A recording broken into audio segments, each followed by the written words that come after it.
آپ کے جو کارکن ہیں پنجاب میں کے پی کے میں یا اسلام آباد میں، ان کی سب کی ایک ساتھ ہی گرفتاریاں ہوں گی یا پہلے لاہور میں پھر کوئی شیڈول ایسا بنایا وہ ہے تاریخیں؟ وہ ایک شیر جو ہے کسی کے گھر میں داخل ہو گیا تو اس آدمی سے پوچھا تم کیا کرو گے؟ اس نے کہا بھائی شیر کرے گا، اب جو لوگ ہمیں گرفتار کریں گے وہ کریں گے، ہمیں کیا پتہ ہے کہ بھائی کس طریقے سے ہوگا۔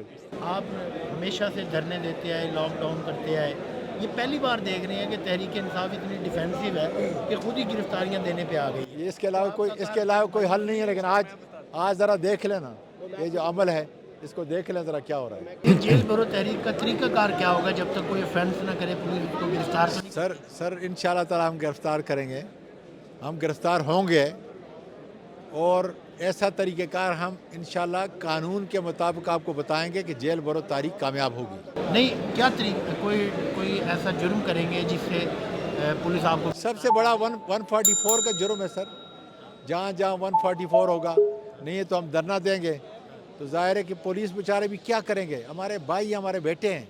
اچھا، اگلا لاہے عمل کیا ہوگا جیل بھرو تحریک اگلا کے؟ عمل یہ ہے کہ آج اعلان ہو چکا ہے کہ 9 اپریل کو انشاءاللہ الیکشن ہوگا، تو پاکستان قانون اور آئین کے مطابق وہ چلنا شروع ہو جائے گا، جب یہ چلے گا تو پاکستان بن جائے گا۔ خواتین نے بہت ہی زیادہ جوش اور جذبہ دکھایا، آپ کو پتہ ہے کہ چاہے زمان پارٹی سیکیورٹی ہو یا ہماری کوئی بھی موومنٹ ہو، اور ووٹس کے اندر بھی خواتین شامل ہوئی ہیں۔ یہ آگے اگلی سٹیج میں جا کے کچھ خواتین والنٹیئر کر رہی ہیں، لیکن ابھی پارٹی لیڈرشپ نے اس کے اوپر حتمی فیصلہ نہیں کیا، لیکن خواتین مزید اصرار کر رہی ہیں کہ وہ گرفتاریاں دیں گی اپنے بھائیوں کے ساتھ، بیٹوں کے ساتھ۔ کتنا ایکسائٹیڈ ہے کہ آج لاہور کے بہت ساری شاہراہوں کے اوپر انہوں نے دفعہ 144 نافذ کر دی ہے۔